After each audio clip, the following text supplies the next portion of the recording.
delighted to be joined on the line now by Senator Ronan Mullen. Good morning to you, Senator. Good morning, Fran. And thank you so much for your time this morning. Really good to talk to you. You've said that the government is on board with a radical agenda, Senator, and has not been upfront with the Irish people. What is it that they're not upfront with, according to you?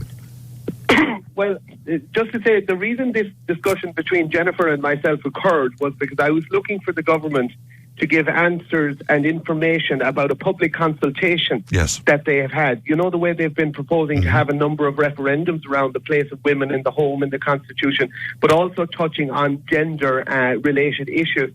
So they had a consultation, or they asked for public submissions, and I think the deadline was last May, and there's still no sign of, well, what did the public say? And I suppose the concern I would have is that sometimes when the public makes submissions, if they're not what the government wants to hear, we don't hear much about it after that. I've been very critical of the hate speech legislation. We're all against, obviously, hatred and anything that would incite hatred. But one of the problems with the government's proposed hate speech legislation is that it doesn't define hatred. And you have this strange new definition of gender to mean things that was never in the law before, not just whether you're male or female, but any preferred expression of gender identity. Now, if that's put in as something that a person could be on the hook for hate speech if they're making comments critical around that very controversial area, then there's a real risk of a kind of a silencing of people if they have concerns. You're aware of the fact that, you know, there are people who are worried about the fact that there are people who are biological males who want access to female-only spaces. We've had reports of, for example, biological males being a risk, who declare as women, being a risk to women in prisons. The same goes for schools where biological males would want to play sports. Very concerning, for example, that the Ladies Gaelic Football Association ruled that, you know, in sports for young people as young as 12, that you know, biological males could compete under the women's or the girls' funny section. enough, on that, Senator, when you put that to Minister Carol McNeill, her answer to you was rather interesting in that she said that nobody within her circle of people had ever expressed any issues like that. Yeah, and I sometimes wonder is this the problem with government these days, where they're in a kind of a closed circle, a kind of an echo chamber, where they only hear with voices, you know, that kind of chime with their own thinking. The reality is that there is concern in this area. It's become a big issue internationally, and there are concerns among many feminists, for example, in Ireland, about the implications of this for women. If basically any biological male can declare that they are a woman, then that has implications in certain cases for women's safety and so on. I just want to make one point, though, very clear, that we should always have sympathy and respect for anybody who is affected by gender dysphoria. And that is to say, a person who is one biological sex but who identifies as another, or who has issues identifying with their own, objective. Yes, but you did point out, and particularly where children is concerned, you pointed out that children with gender dysphoria are not necessarily trans children. Is that? Yes, I don't think we should use the phrase trans children, because that is presuming an outcome. There's a very good book by Helen Joyce. Yes, I've read it, yeah. Yeah, when ideology. I mean, it's very clear that there's a real danger here and you've also had people like Professor Donal O'Shea, the well-known endocrinologist, worrying about the direction of travel of the HSE, for example, with their proposed head of the gender unit, worrying that it's going to be an activist rather than a clinician that will be put in charge. And what's at stake here is this. It's a difference of opinion between experts like Professor O'Shea, who say, look, we have been dealing with people who have transgender ideation, who have gender dysphoria, and with adults, and people have had, cross-sex hormones and leading on to surgeries, etc. We know about that. We've dealt with that. However, there is an increasing phenomenon of a huge increase in young people, particularly young girls. There is an element of social transmission about it appears. But what people like Professor O'Shea have been saying is, be careful. Don't just rush into affirming this gender dysphoria, that the idea that the person is of the other gender. People can move beyond this. Sometimes there are co-presenting issues like autism, in fact, in a very high percentage of cases. So what he's saying is, calm it, slow it down. Don't be rushing to conclusions. Don't be rushing to affirm the declared new identity. Work through the problems with the person. What the evidence seems to show is, however, that if you go into an ideology on this and say, oh yes, we must embrace it and we must affirm it, and then you move, in some cases, then if young people were put on to puberty blockers leading on to cross-sex hormones, that kind of entrenches the problem rather than what would happen otherwise, which is that many of them might move beyond the problem. So there's a child welfare and a child protection issue at stake here. Why is it you think that we can't have a proper conversation without people getting hysterical on this, and indeed without people being attacked? In fact, one of the most, I was going to say entertaining, but certainly the most riveting pieces of radio was I heard you on News Talk and you finally got to rebut what Joe Brolly said about you and some of your colleagues indeed. And it was a marvellous piece of radio, and for my money you won that particular debate. But it was interesting that, I mean, you know, it was said, I mean, there's all sorts of stuff said about you and impressions given about you, that you weren't in this for the real thing, and that you're in it for money and for all sorts of other reasons, and that's why you had the stance you had. How did that make you feel?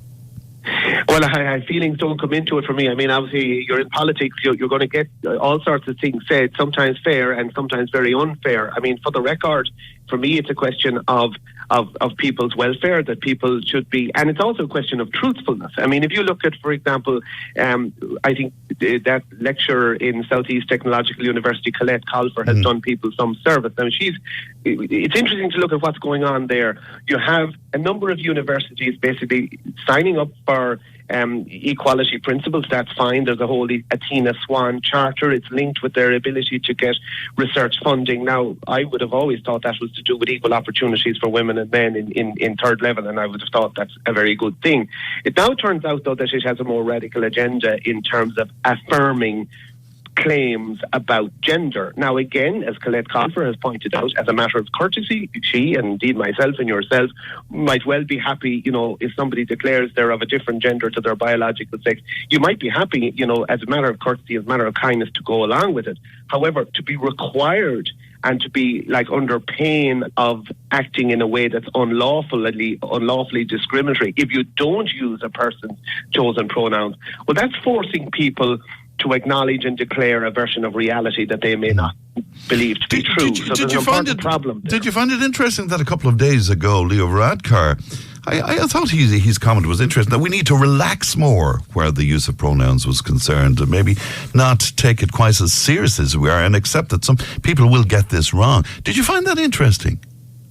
Well, I found that it wasn't very courageous, because it's not clear who's he saying should relax, who isn't relaxed about it. As far as I'm concerned, the people who are not relaxed about it are the people who want to kind of write this into law and put other people in the wrong if they don't play ball with, you say, using declared pronouns and so on. If what he means is that the activists should relax and not be looking for the protection of the law, well, then I'd say, well, show me the colour of your money, Leo. Let's look at your legislation. Can you please amend the current wacky definition of gender that you have put into this hate speech legislation before it comes through the Shannon?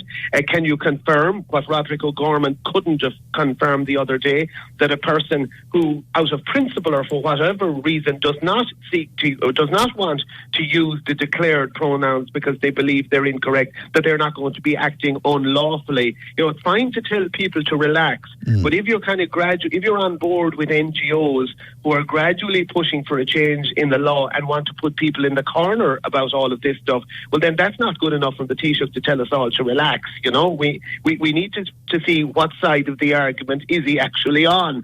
And I suspect he's probably trying to have it a bit both ways, because a lot of members of Fine Gael are what the Taoiseach would probably call conservative. He used to be fairly conservative himself by some people's reckoning, but he's also on board now, it seems, with a kind of a very woke agenda. And of course, it's complicated because you have the LGBT, right? Most people, you know, regard the LG is not controversial. We respect the people's private lives. People have the right to their sexuality and so on. And okay, there may be changes in the law, and some of I agree with, some I disagree with. But at the end of the day, there's a kind of a settlement around that issue.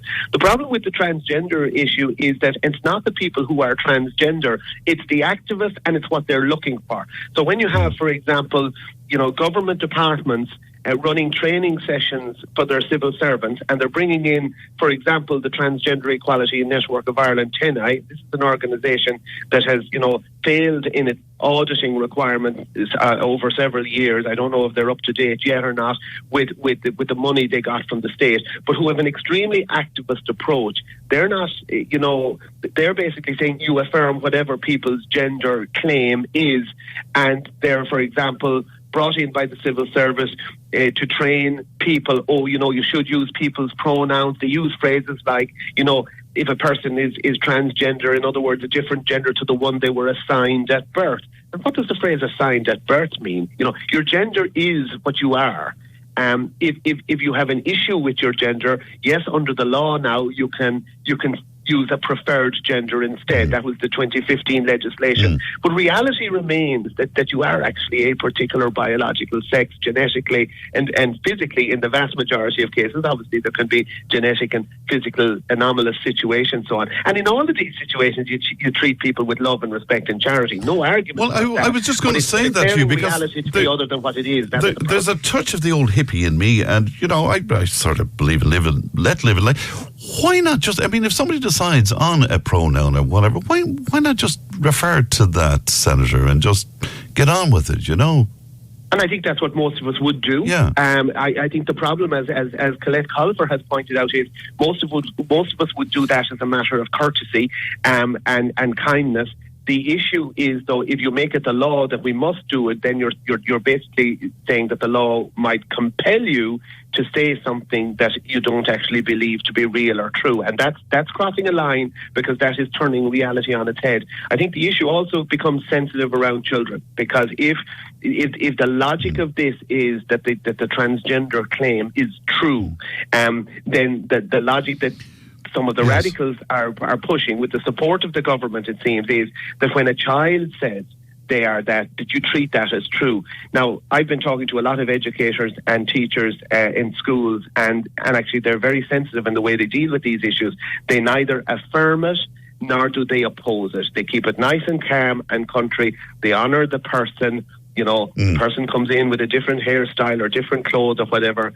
If you have a school that has a healthy culture that is against bullying or demeaning of a person for any reason, whether it's their sexuality or their apparent gender dysphoria or whatever issue it is, those issues needn't be problems. The problem occurs when you let ideology in, and when you start saying that there are rights here that must be followed.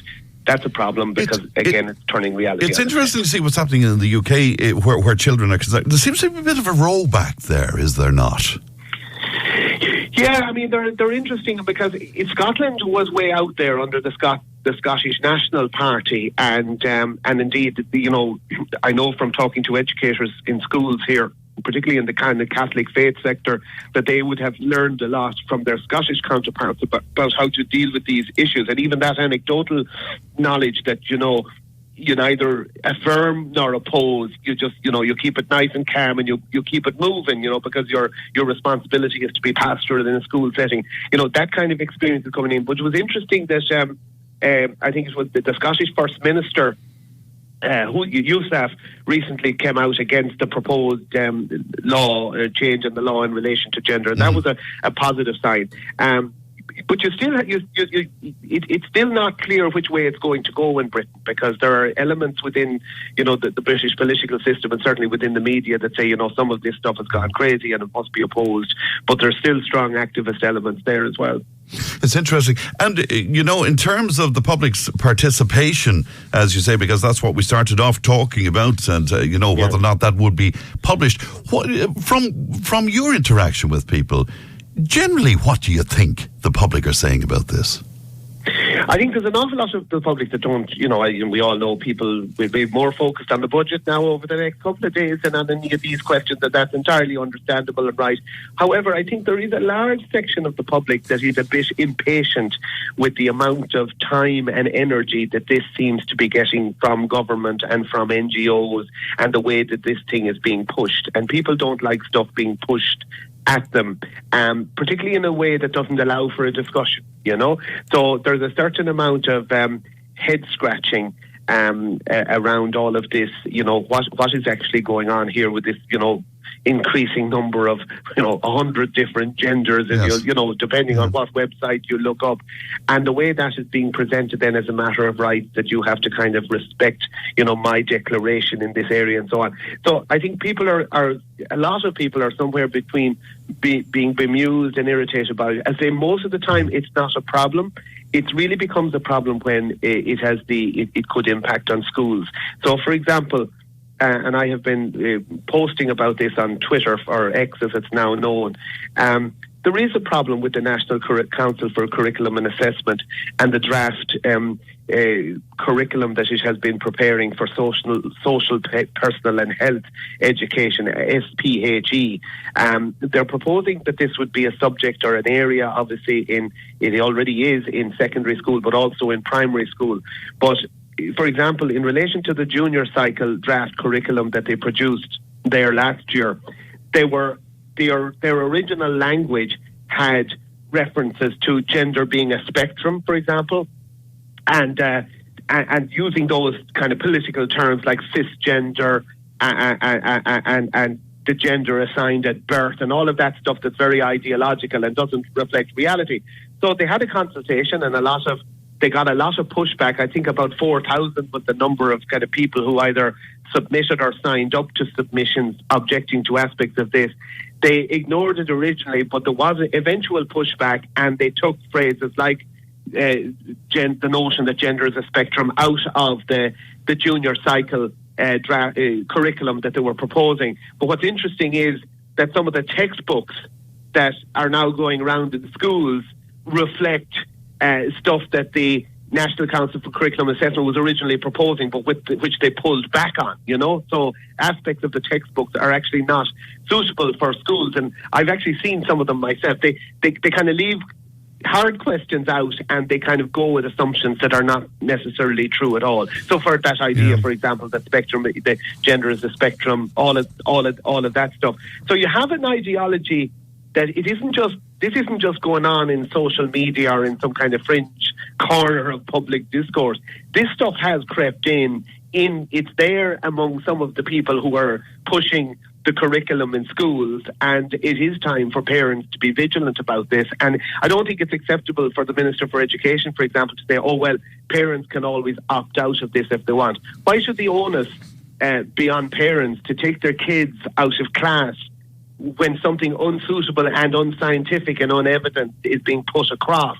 It is a matter for schools, I think, to consult with their parents and to determine according to their ethos and values, and not to be dictated to by the state, particularly not if it's not evidence-based stuff. The pity, though, is that, we're having a reasonable conversation this morning, but sometimes the views that you would hold, Senator, would be associated with some of those ugly scenes we saw outside of the Dáil, or indeed what happened with the libraries down south and the like as well. That's the pity about it, because that will always be thrown at the likes of you then in midst conversation.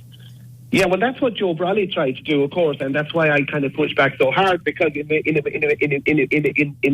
ways, it's him that's trying to, and he's that's trying to close down a conversation by saying, if you dare speak up against any of this, we'll paint you into a corner with other people who nobody likes, And if you look at that protest that took place outside Leinster House, I didn't see it myself, but from everything I've read and learned, it was a relatively small bunch. So there may have been some decent people in there at the wrong place at the wrong time, but there was a bunch of unpleasant people, very unpleasant people, but not terribly coherent about what they were looking for. It may very well be that they were jumping on the bandwagon of issues around immigration or transgender ideology or so on.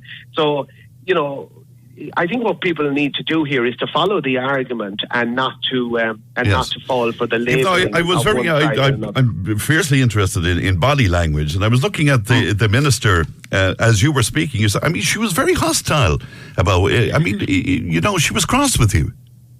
She was, and I kind of didn't understand it, because she went on by saying, men don't have to pretend to be women in order to attack women. And of course, yes, she spoke about her own credentials where speaking up on that is concerned. Yeah, and look, and congratulations to her for anything she has done in the area of domestic violence. But that wasn't the point, and isn't the point, and it's kind of an irrelevance to bring that up if what you're trying, instead of answering the point that's being made. I'm saying unashamedly that I think the government's attitude to gender is emerging as a risk issue for the Irish people that they're supposed to be serving. And the reason I say that is because they appear to be on board with an ideology. I mean, why is it, as you mentioned, libraries? Like, how the hell can it be the case that libraries can have books in their young adult section, and that's for children as young as 12, that are absolutely obscene, that are pushing a particular version of human sexuality that is based on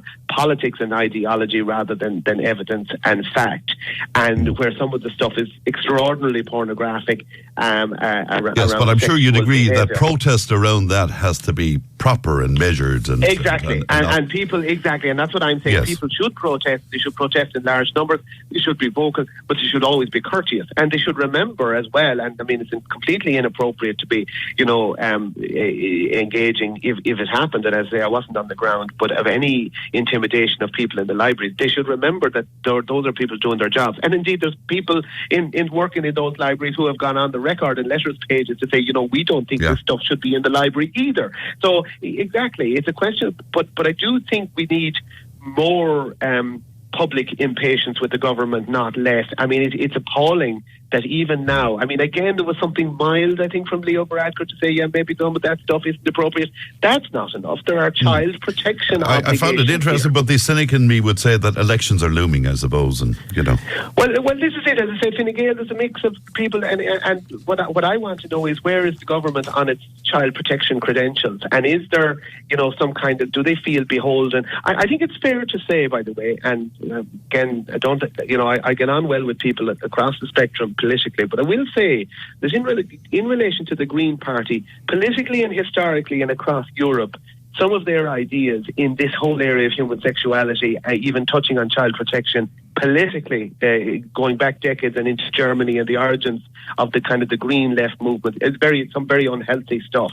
And I hope that ideology isn't kind of on the table in government, because they're in government with the Greens as a kind of a minority party of government. I think without making any accusations, I don't think it's acceptable that, if it's the case that, I think what could be happening here is that you have a kind of a Green Party driving a certain ideology around the gender politics, and the kind of the pragmatists in Fianna Fáil and Fine Gael, including at the highest level, Micheál Martin and Leo Varadkar, who I think have been a real disappointment on these issues, kind of going along with it, just say, it's all about just keep the government together, get to the next election. These values don't matter. These people who are objecting will go away. That's why I think people need to have some very, informed questions to ask their politicians when they come to the doorstep about these things. Senator, we appreciate your time this morning, and thank you very much indeed for coming on with us. Thank you. Good morning. Thank you, Fran. Bye-bye to you now. That's Senator Ronan Mullen speaking to us there.